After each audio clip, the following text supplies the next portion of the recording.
Ay, gate 1 yun. Oo. Kasi ang gate 3 doon sa hanggang gate 4 lang. Lugi ang Sarawat ngayon. Sa bagay, meron naman yan insan mga insurance.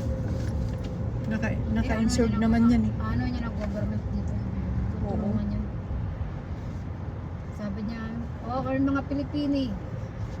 Wala nang tambayan. Sa atin nga, pag may bagyo sa Pinas, sila mo, automatic rescue yun at Saudi. Papadala ng mga donation. Do-donate na rin sila.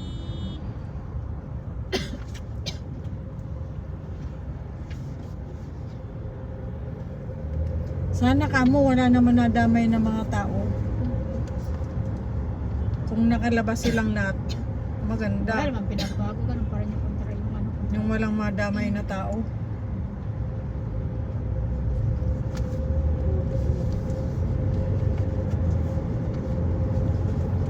Daling nag-exit niya. Mm-mm. Kinuha ko na nga yung passport ko eh. Sabi ko kaya lang, hawak ko na yung passport ko.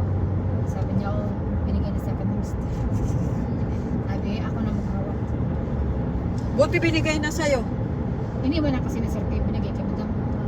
Hindi, kasi yung babae na kasi Tapos sabi ko naghahawak.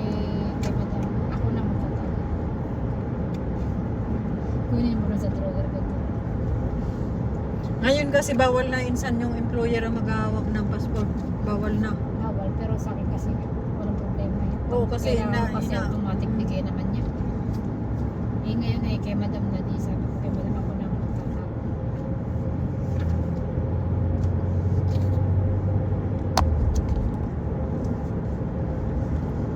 Ngayon ko nga lang yan hawak ang passport ko.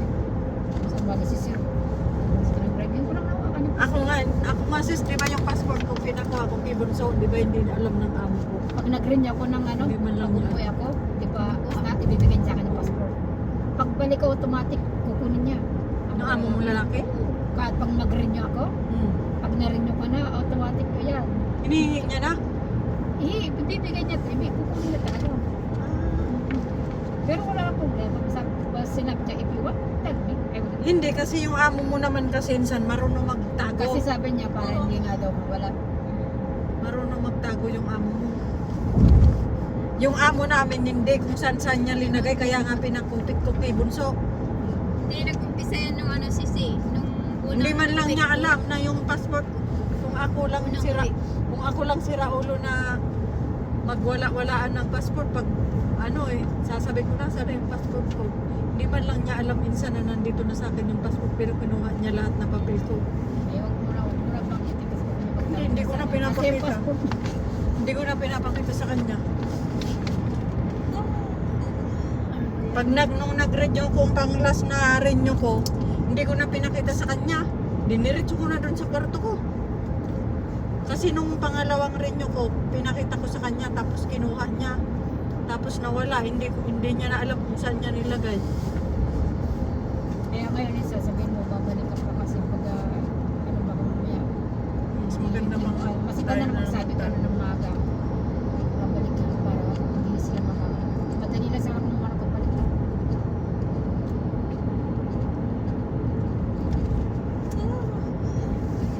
Yan.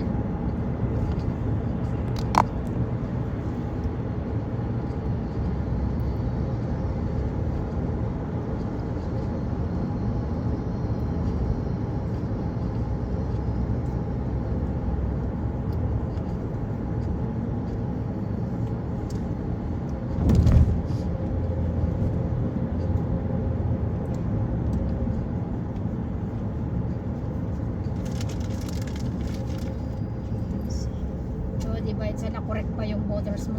Ha? Na-correct pa yung registration mo. Oo nga eh. Kami ni Sis Dede pareho meron. Yung register ko kasi dati sa sa voter sa ID ko, balitian pa ako. Kasi sa passport mo yan. Ito kasi sa passport kasi nanggaling. Kaya Pagbibisahan na. kaya yun bago insan kulurong pa ako kasi sa passport ko kasi sinunod. Pero yung kumbalitian yung kinuha nila, nan makikita niya yun insan kasi Saan ang address mo yun sa passport? sa Quezon City. Yung tinitiran ko dati. Sa nilagay ko na yung address ko kung saan ako nag Quezon City. Yung address Quezon ko sa City ko, passport, ano yung kasi correct. doon ako nakatira eh. Dati. Bago ako pumunta dito. ako sa Cavite. Pero yung sabi naman, 'di ba? Yung sabi naman, pag yung magpipirma ka ng ano, kung saan ka na ngayon nakatira, doon ka na Ipapa-transfer mo lang ganyan. doon mo na ilagay yung address.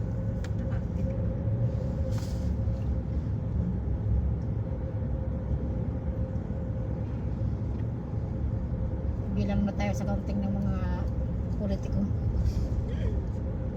Bilang na tayo, sabay na tayo sa bilang nila. Ang putante.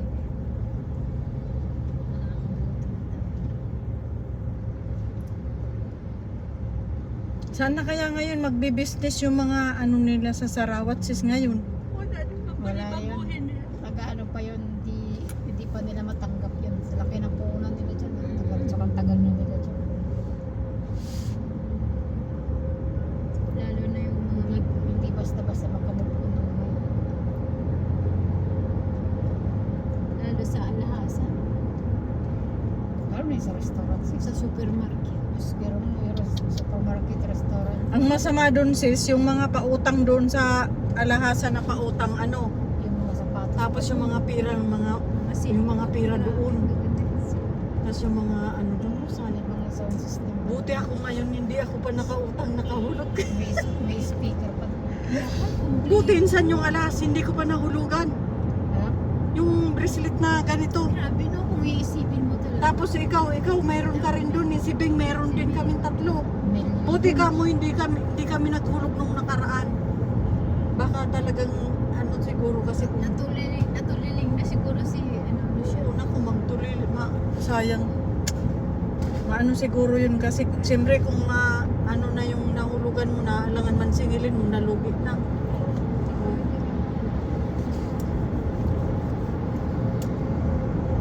Buti ka mo hindi ko pa nakuha.